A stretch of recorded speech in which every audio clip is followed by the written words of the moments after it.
much, Ophir.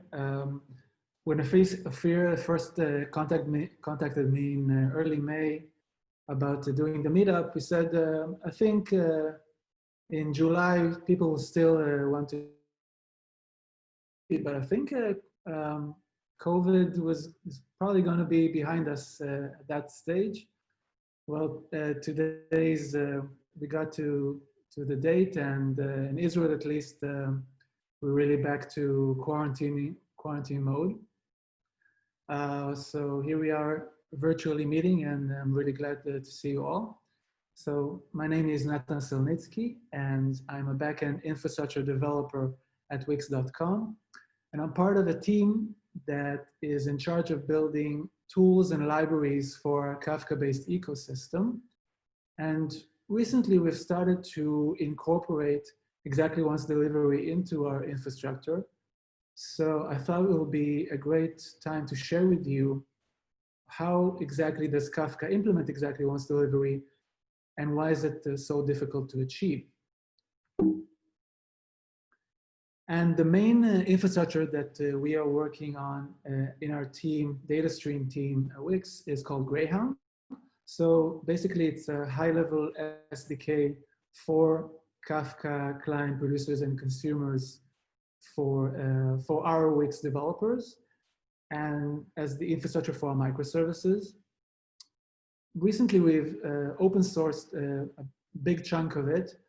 So we offer in the open source version both a Scala and a Java high-level SDK.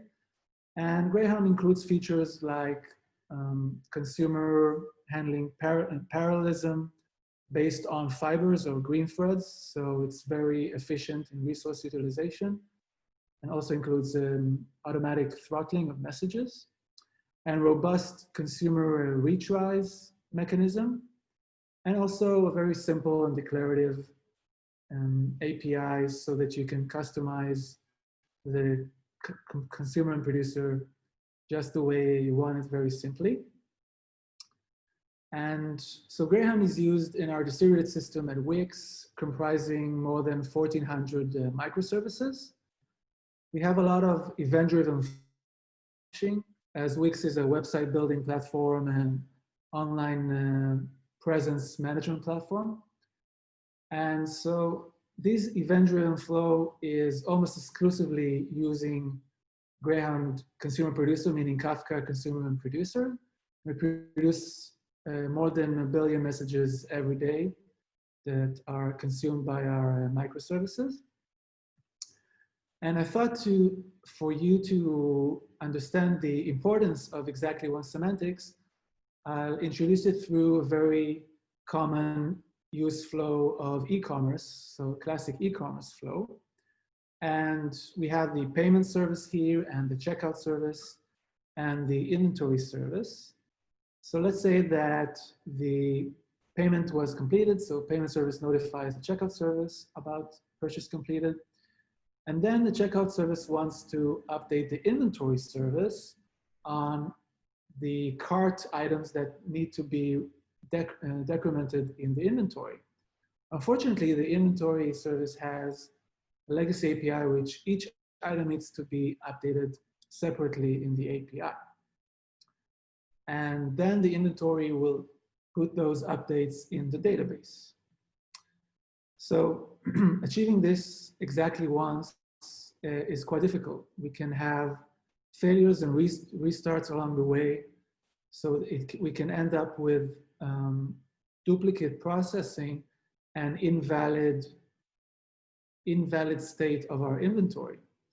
So while we can do the purchase completed maybe idempotently, with the inventory updates, it can be a bit harder. So here you can see an example that we called the update inventory API.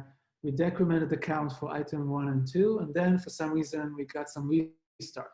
So potentially we can end up, if we process it again naively, with an incorrect inventory, because we will decrement the items again. So we can maybe utilize a database table and store the request versions And that's a very common pattern to do some optimistic locking and make sure that we only update the inventory once per update request. But this is a lot of boilerplate that you need to do on your business logic level, and that's a shame. So achieving exactly once delivery in distributed systems is not easy. First of all, the message delivery over the network is unreliable. We can have router failures, DNS failures, a lot of issues over the network and hardware. If we introduce a message broker like Kafka, then we increase the reliability of the communications because brokers like Kafka has clustering and replication of the data, so it won't get lost. So that's good. And I want to briefly, very briefly, share the basic semantics of Kafka so you will be more familiar with the illustrations in these slides. I'm sure you're familiar with this. This is a Kafka meetup. So we have our topics, and messages are produced to partitions, which are basically append-only logs. So the Kafka producer will produce and append the message at the end of this partition. And the Kafka consumer will read messages, consume messages from each partition sequentially. And then once it finishes the processing, it can commit messages. And then if there's some restart, it will start off from of offset 0 and 2 are committed, and the Kafka consumer will start consuming message from message offset 3. Okay, so what are we going to talk about? It's going to talk about the different options we have for message delivery and why exactly once is difficult or even impossible in theory. And of course, how Kafka solves this issue and introduces exactly once semantics and transactions. So what options do we have for delivery? We have at least once delivery, at most once delivery, and exactly once delivery. Now, with at least once, we want to make sure for the Kafka producer that it will produce the message at least once, meaning that if it gets some failed acknowledgement from a broker, it will continue producing the same message until it's successful. And of course, we can end up here with having duplicate messages on the partition, and the service will need to address this. Over on the consumer side, we want to process each message at least once. So we're going to wait with committing the message. First, we're going to process it and make sure that we finish it before we commit. But then, of course, if there was some issue during processing and there was a failure and a restart, then we're going to maybe process it yet again. So we'll need to have some handling of the situation. If we want to do at most once delivery with the Kafka consumer, then it's the flip side. The first thing we'll do is we commit the message and only then we'll start processing it.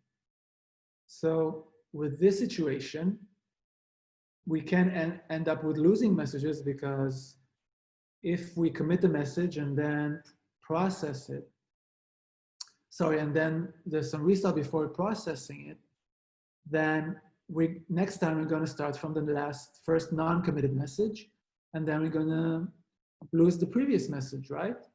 And also, it's important to note that out of the box, the Kafka consumers and producers have, the Kafka consumer is by default at most once because we have auto commit turned on by default. So messages are committed from time to time and you don't control it specifically. You may think, why would I want to lose messages? Well, there can be scenarios where you want to have it most once and not at least once. For instance, if you want to send SMS reminders, text message reminders to your customers, you really don't want to bug them with messages every time, but you're comfortable with some reminder going amiss here and there. So there are use cases where most was is something that is right for your business logic. But really what we really want to achieve is having exactly once delivery and processing, because it will make our lives a lot more easy, but it's really harder to achieve. Now let's look at some theory behind why exactly once processing is hard to achieve, pretty much impossible to have. There's a famous two generals problem thought experiment where we have two generals, Alice and Bob, and they're trying to coordinate an attack against a common enemy, but the enemy territories lies between them. So if they want to coordinate anything, they'll need to go through the enemy lines. Now, let's say that Alice wants to start the attack tomorrow at 7 a.m. and it sends over a messenger to Bob. But unfortunately, the messenger is intercepted and Alice doesn't know if Bob received the message or not. So Alice sends another messenger with the same coordinating time tomorrow at 7 a.m. And let's even say that this time Bob received the message and is sending over a messenger that he is okay with this time, it's good for him. And then Alice received the messenger. So now Alice knows that Bob agrees for the time of the attack. So that's very good. But does Bob know that Alice received this messenger? Maybe it got intercepted by the enemy. Well, maybe you want Alice to start sending an acknowledgement messenger to acknowledge the acknowledgement. But you can start seeing here we're getting to an endless loop of acknowledgements because we really can never make sure that both Alice and Bob agree on the time of the attack and know that each side has agreed. And we can look at the analogy for our networking scenarios. We have like, let's say an Alice service that's trying to send a message over to the Bob service. And in order to make sure that the message arrives at Bob's with network failures, Alice may end up needing to send messages again and again. And it's pretty much theoretically impossible to have Alice only send a message once and know that it got to Bob safely and Bob got it. So even though in theory we can do it, obviously Kafka does have a solution for this. So how does it do it? We'll see a very classic flow for Kafka consumers and producers. Here we'll start off with an HTTP request to our first service, and then the service processes the request and produces a message over to topic A. And then we have a processor in the middle, which is basically also a consumer of topic A. And after it processes the message, it also produces to topic B. That's why it's called a processor. And then downstream, we have another consumer that consumes the messages from topic B. It observes these messages, so we call it an observer. And it does some side effect of writing to a database. Now, how am I going to make sure that this entire flow is exactly once? So let's look at the producer at the beginning. In order to make sure that the producer produces messages exactly once, with Kafka, you can use the idempotent producer, which is simply turning on the property to enable idempotence. Idempotence means that no matter how many times we try to do some action, it doesn't alter the state. And once we turn this on, the Kafka producer will simply attach the offset of the message to each message it sends over to the broker. And in this way, the broker can easily know that the message has already been sent to it and then not acknowledge it and discard it as a duplicate. And actually, this does not impact the performance almost at all. It's negligible to add this offset, and we gain idempotent producer. So that's cool. If you look at the rest of the flow here with Kafka, it's much more complex because we want to make sure that we consume, consume and produce from topic A to topic B in exactly one's fashion. So here, Kafka will introduce a transaction and to make sure that messages inside a transaction are only consumed once. So there will also be offsets that are attached to the message and sent over to the broker. And the processor will mark the beginning and ending of the transaction. And in order for the observer to only read messages that are part of completed transactions that have completed successfully, we need to turn on the isolation level for the Kafka consumer to be read committed. And this way, the observer will be aware of the transactions that the messages are part of. So let's look at the protocol that you need to do as the processor in the middle in order to have exactly one semantics. So we start off with polling from topic A on our consumer. And then we start the transaction, we mark a new transaction beginning, and we'll send over the message C to topic B.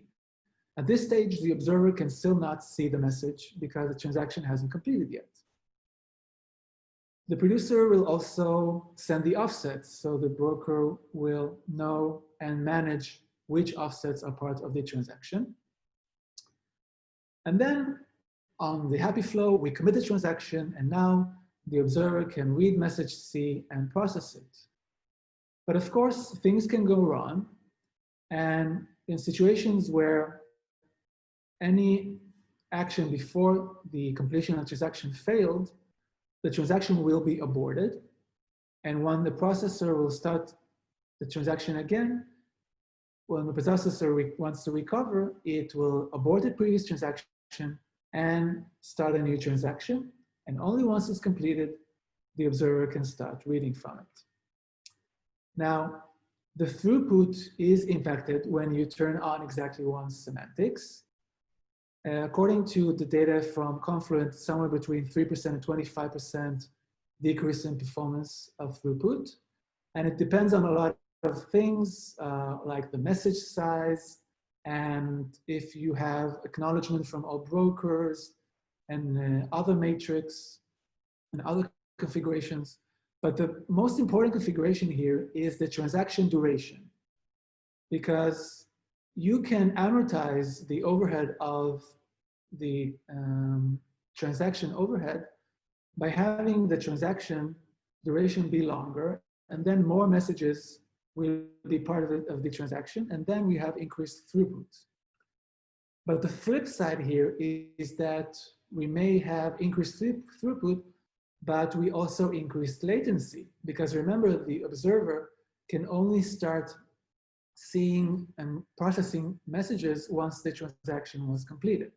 So there's a trade-off here on determining the batch size between throughput and latency that you will need to tune up for your system and monitor for getting the best performance for your specific use case. And it's also important to note that there's no end-to-end exactly once guarantee out of the box for our flow that we have described here. Kafka exactly once semantics handled everything related to Kafka, but we have the HTTP request at the beginning that may end up getting duplicates. So we need to handle and deduplicate it. And there's also the side effect at the end here where we updated the database that we'll need to handle ourselves. But fortunately, we can utilize the offsets from the Kafka transaction in order to very easily duplicate the messages that we update in the table. So we just put the offset as part of the DB table structure. And we'll see an example very shortly. Now, in reality, the whole transaction thing is a much more complex than how I described it. there is a two-phase commit with a completely new transaction coordinator that handles the transaction alongside the broker. It utilizes a transaction log where it keeps the transaction markers for beginning and ending, so it knows that it needs to abort the previous transactions and restarts. And it also includes additional fencing data. What do I mean by fencing? Fencing means that we're trying to keep out zombies. What are these zombies? Well, basically, think of a situation where you have your service instance that's trying to consume on your Kubernetes pod, and it gets stuck for some reason, and then you have a new Kubernetes pod spun up and starts consuming these messages instead of the stuck consumer and starts transactions. But then we can have the first pod that I described that is stuck suddenly come alive, become a zombie. And now we have two instances working on the same transaction and potentially causing a great deal of harm. So Kafka introduces transactional IDs and epochs to safeguard against these zombies, so they will abort the transaction because they're not part of the current epoch. And another important note is about the memory footprint and amount of threads. Up to Kafka version 2.4, each partition that you had in your topic, you needed to add an additional processor producer because the protocol for consumer groups and for transactions didn't mesh well. So that means that extra producers mean extra threads, extra memory that you set up for each thread, and it doesn't scale up well when you have huge topics with a lot of partitions. So this situation was resolved in Kafka 2.5, where they managed to bridge the gap between the two protocols. So I recommend to upgrade to Kafka 2.5 if you want to introduce exactly one semantics in your system. And all this complexity is not present when you use Kafka streams.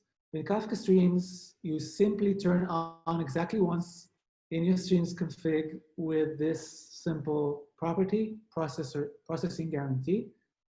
Mind you that the default processing guarantee is at least once. So when you change it to exactly once, the consumers will be configured with isolation level read committed, and the producers will become idempotent, and all the other properties that are needed to set up the exactly one semantics will be set up correctly by Kafka streams for you. So it's really easy to set up. And if we go back to our classic e-commerce flow from the beginning, so here we can see how we introduce exactly once. So the purchase completed notification can be exactly once with the idempotent producer, and the inventory update notifications or requests can happen, all of them can be part of the same transaction now, and the inventory service can handle them at once in a very simple fashion. And it's really important to note that the transaction here can span multiple partitions, so you can send the inventory information on multiple partitions or even multiple topics. You can have the multiple topics be part of the same transaction. And like I said, we can extend the exactly one semantics over to our database of the inventory service by introducing the offset column to our inventory table. And this way, once we have updates, we can run the update queries and decrement the count of item 1, item 2, and put the relevant offsets for them. And if you have, for some reason, a duplicate update request to the database, then you can simply note that it was with an offset that's already written to the database table and discard this decrement action, and we keep the inventory state correct. So to summarize, exactly once delivery is like the holy grail of message delivery over the network. It's a tough nut to crack, but it was solved by Kafka. A bit complex to implement, like we saw. It's a bit more complex to use on the Kafka consumer and producer sides, but with Kafka streams, it's really easy. You do need to make sure that you fine-tune the correct time for the transaction duration in order to make sure that you increase the throughput, but make sure that you don't hurt latency too much. And all this is really crucial for achieving atomic actions for many use cases in our distributed systems, while keeping the boilerplate to a minimum on our business logic and pushing it down to infrastructure and letting us as developers focus on writing the needed business logic. So thank you very much. And if you're interested in learning more about how exactly once was implemented in Kafka, you can see all of these resources here, including the performance review. And if you're interested in learning more about our Greyhound Kafka SDK wrapper, you can check out this link. And we hope to also put out the exactly once semantics and in open source in the near future. And all the links I shared with you today, you can find on my SlideShare account. And you can follow me on Medium and Twitter in order to get updates on Greyhound and everything we're up to on our data streams team at Wix concerning Kafka ecosystem. And if you're interested in watching previous videos from conferences I had on Kafka, then you can check them out on my website at natansil.com. So thank you again.